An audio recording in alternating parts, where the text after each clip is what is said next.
say that would be a disappointing end to your Kings coaching career would be a bit of an understatement. You got a smile on your face, which is good. How did today go, aside from the result? Did you enjoy it, your last game?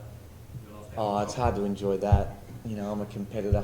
You certainly don't want to, you don't want to lose games. So I was disappointed with the way it finished, but it sort of won't change, my history with the Kings and playing and being involved for a couple of years. And yeah. It was a tough first couple of quarters. I guess the crowd probably responded to what had happened last night. There was a lack of atmosphere. Did you feel the players perhaps suffered a little bit on that front? Yeah, I think a number of reasons. I mean, it was pretty deflating last night as far as this. We built ourselves up to be able to go and get a win and be playing playoffs.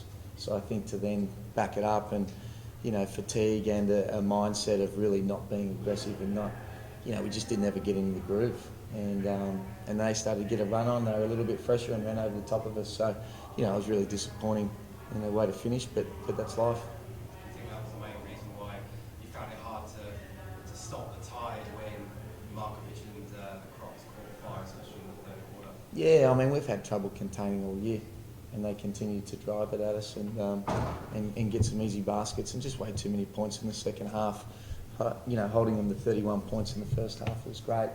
And we just couldn't sustain it for all those reasons. So, how did you find your experience in Australia? Is that it for you? I'm not sure. I guess that's going to be something that my agent and the owners will have to talk up, and we'll decide, on future endeavors. But I enjoyed it. It was a good experience. I've never been to Australia before, and I feel like I got to kind of see a little bit of all the different cities and everything that well, not everything, but a little bit that Australia has to offer, and I enjoy myself. You've come here with 200 plus games in the NBA under your belt. What have you learned about your game playing in the NBL? Outside of the NBA, I'm a pretty big guy. No. Yeah, size. Because like I said before, when I first got here and I was looking at, my teammates, and I was like, we kind of small. And then I started looking at the other guys, and then everybody was kind of small. And it made it a little easier for me to, get a lot of points down low and be able to maximize my post game. Are you happy with your performances? If this does turn out to be your last game in the NBL? Yes and no.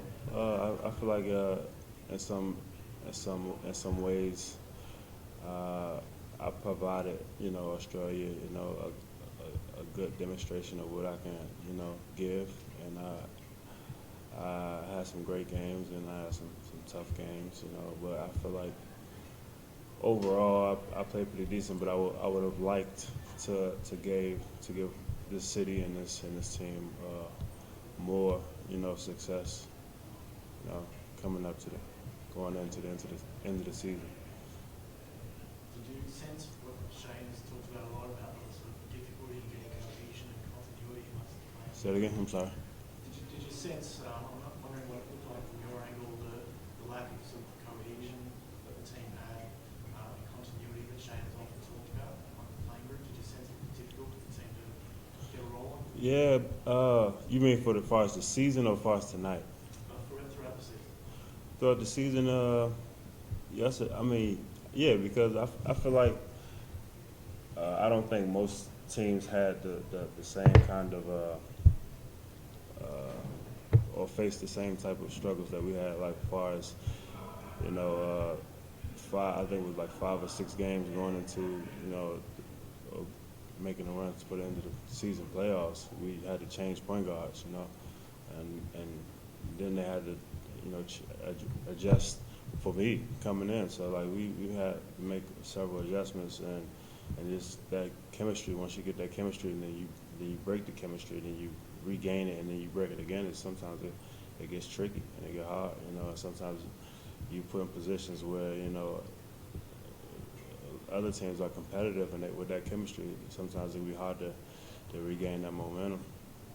Shane, you caught us a bit off guard yesterday, last night So what do you got for me today then?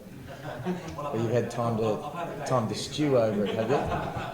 That's great. Thanks for that. No, thank you for giving Yeah. us another bite. Eh? Yeah, there you go.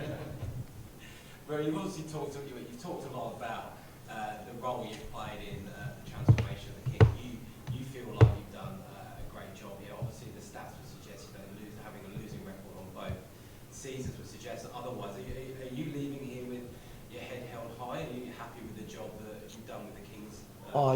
You start every year to win a championship. There's no different. I mean, when I came in, we spoke last night, the team had won 6 games and was on a 6-game losing streak for the whole year. So the following year we inherit players and you keep a lot of the same team and we win 12 games and make the playoffs. So, it was a good start, but, my expectation this year is that we were going to grow again and that we were going to be better this year. 12 games was a good starting point and, as Sam spoke about the cohesion as the year went on, I mean, we were 2-8 after we'd made changes. It was tough to be able to get it, but, I still expected that we were going to be able to win 15 or 16 games. So, we were certainly a few games short of what I wanted. Is it a case of job not quite done? Do you feel like there's a bit of unfinished business, or do you leave quite happy with? Oh no!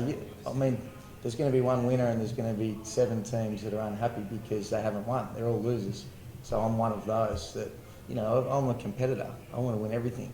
So, I certainly don't leave here saying that, I've accomplished my job.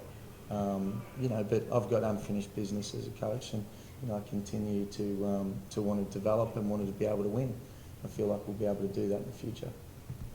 Shane, is there anything that, apart from winning games, is there anything that the Kings need to do, in your opinion, in the future to sort of win over Sydney again and build up the popularity of the game in the city? I think it's just all about stability with every club. And you look at Perth, they've made the playoffs for 28 straight years, they've got stability, they've got a core group. New Zealand have dominated for doing the same thing. Hopefully over these last couple of years, what we've done is be able to find players that the club can build from. I think there's a foundation there now, and I think there is a core group that will stay on and hopefully be able to provide, bigger success and take it from where I did to here, and then hopefully take it to the next stage. And I think that's the key. And no doubt that Sydney wants winners. Needs winners, and you've got to have thick skin to be able to, be part of it here as a coach and as a player. And just beyond Wellington, have you got any other plans that you're going to reveal? No, nothing to reveal right now, but yeah, I certainly plan on being involved with basketball.